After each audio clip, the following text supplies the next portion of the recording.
In my opinion, after Crawford's performance against Spence, I said he was pound for pound #1, but going undisputed in a few months in his second division by beating two very solid opponents, one of them arguably already a pound for pound fighter in Fulton, Inoue is the #1 guy in the world. I think Crawford can do more as far as skills. I think nobody has a tool set as big as his, probably in a very long time. Maybe you go back to Floyd and Andre Ward.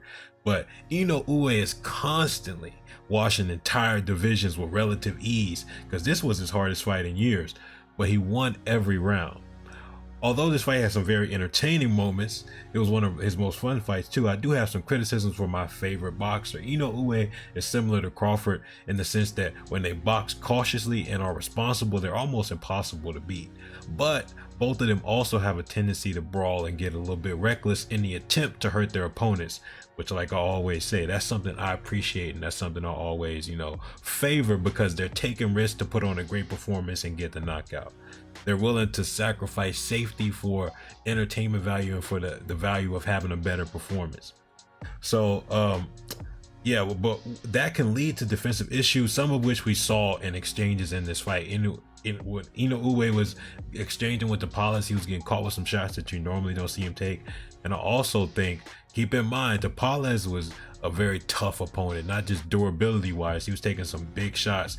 At times he was literally his body was getting blasted backwards against the ropes, and he was still standing.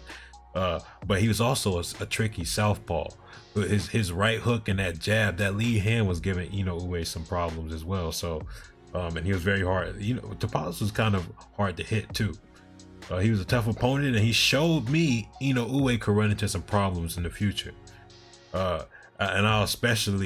And here's the thing, I especially provide criticism for those I hold in the highest of regard.